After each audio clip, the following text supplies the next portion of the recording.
We also have something worthwhile to note. While Western Union has put both WikiLeaks and the Val Holland Foundation and Bradley Manning on its interdiction list,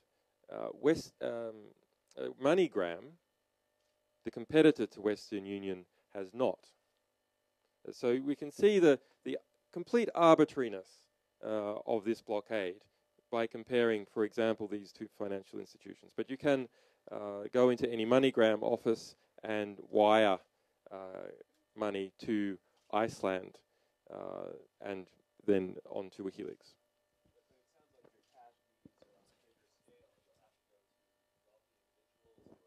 It doesn't sound like those methods are going to work to get you through the funding crunch you face. Yeah, the basic problem is interesting.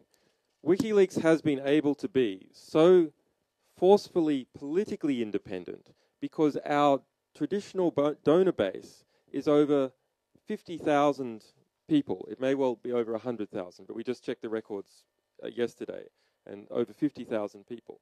So that means we are not able to be influenced by any one person or any one group. That is how we have achieved our political independence. But as part of appealing to the broad population of the world to support us, we have to make those details publicly available about how the world can transfer their support to us to keep us strong, to keep us publishing. As a result, putting up, you can submit to us donations by Visa or PayPal here and here and here. Those are then immediately targeted and have been taken down as a result of this blockade. So, yes, we will have to go to more wealthy individuals to ask them to transfer monies to us through the electronic transfer system of the banking industry. The problem with bank-to-bank transfers or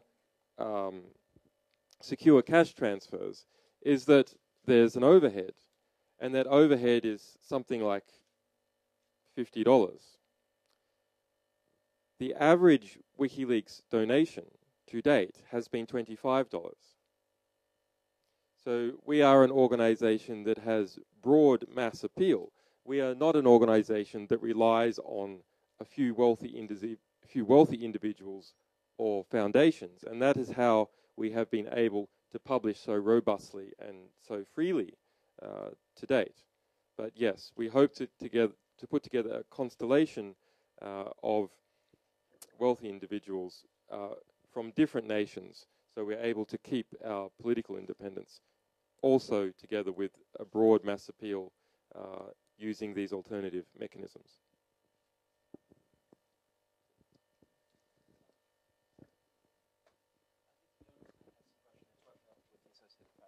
Sorry. Hi, I'm Raphael with the Associated Press. Donors may have some question about how much money you need to make it through the new year, maybe long term. How close are we? We have put up on wikileaks.org/donate what our projections are for the next 12 months. And that's approximately $3.5 million US.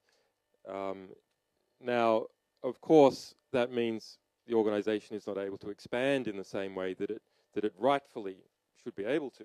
This graph here, so why we can say that WikiLeaks has lost tens of millions of dollars, it has possibly lost more than that, because as a young organization growing very quickly, we were denied our rightful opportunity to grow in the way that the public demanded that we grew.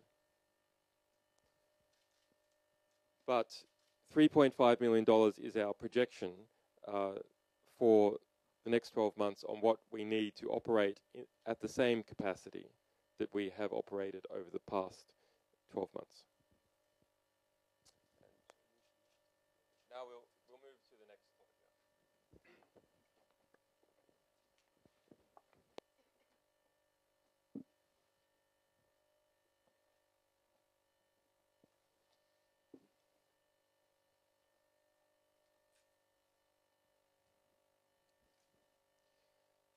The attacks on WikiLeaks over the last year and a half have not just included the financial blockade. They have not just included high-level calls for our assassination or political attacks from right-wing politicians in the United States. There have also been attacks on the very structure of the organization. And last year, that resulted in us having to suspend one of our staff members. The fallout from that was that we viewed that our submission system could not be trusted anymore. As a result, we have had to completely re-engineer from scratch a new generation submission system. Now, WikiLeaks has never had only one submission system. We receive information in a wide variety of means, just like intelligence agencies and professional mainstream media organizations receive their information through a wide variety of means. And it has been important to us to always have a wide variety of means, so no one mean becomes the sole subject of infiltration or investigation. However, for the last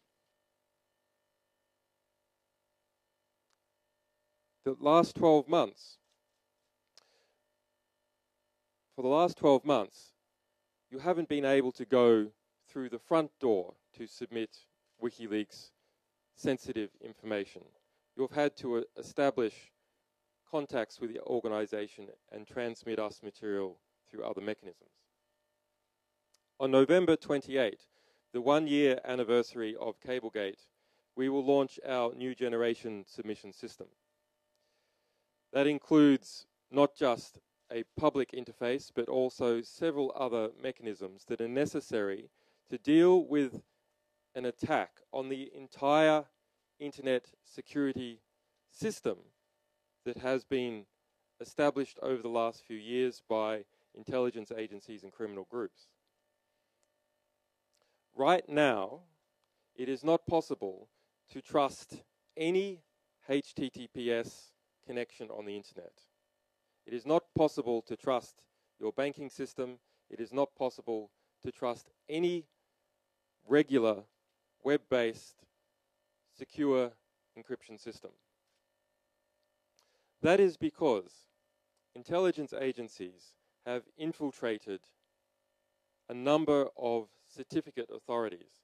Certificate authorities are those authorities which sign the cryptographic keys that are used for secure internet communications.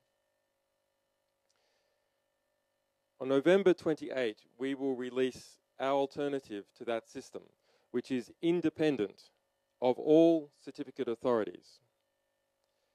And right now, we can also state of the Wall Street Journal, who has attempted to create a WikiLeaks-style submission system, that it simply cannot be trusted. Al Jazeera and its transparency unit created also an electronic submission system, which also could not be trusted. And I understand that they have taken it down for re-engineering. This is a much broader issue than simply the difficulty that WikiLeaks has in protecting its high-level intelligence sources. This is a problem that affects all online, web-based, secure transfers of information.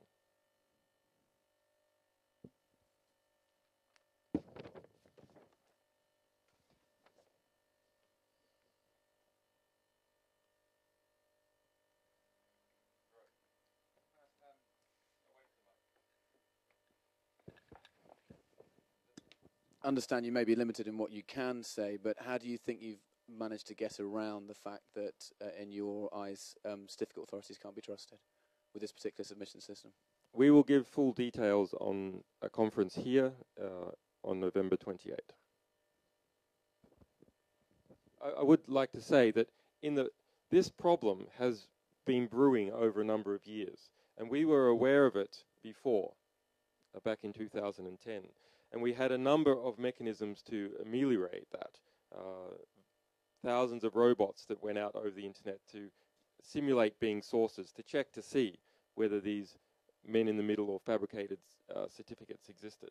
So we had a number of different mechanisms to try and ameliorate that problem. But it is our view that the problem has now gone so severe that even those attempts to ameliorate it no longer can be trusted to the degree that our sources expect us to be able to solve the problem. My name is Christian Krog. I'm a Norwegian freelancer. Could you say anything about which exact intelligence agencies this is about? Well, for instance, DigiNotar, a certificate authority in the Netherlands, appears to have been penetrated by Iranian intelligence. Its certificates, fabricated for Facebook, MI6, and a number of other groups, were found to be intercepting all traffic going in and out of Iran, fabricating the secure keys of Facebook, Gmail, MI6, the Mossad, and so on. However, it is not just a matter of certificate authorities being penetrated by intelligence organizations or electronic mafia. A number of certificate authorities are in effective state control. They are run directly by branches of the state.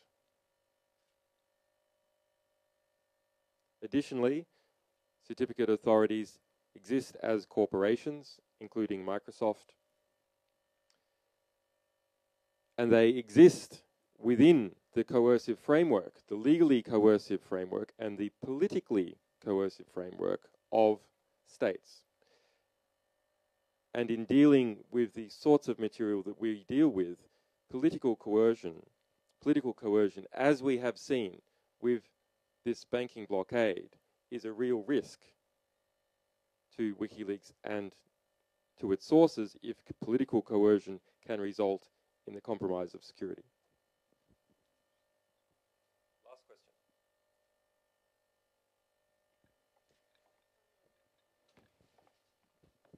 Finnish newspaper Helsingin Sanomat. How big is the WikiLeaks staff right now? How many people do you have working for you? WikiLeaks staff fluctuates depending on the project. So we have something like 20 staff. But when we engage in a major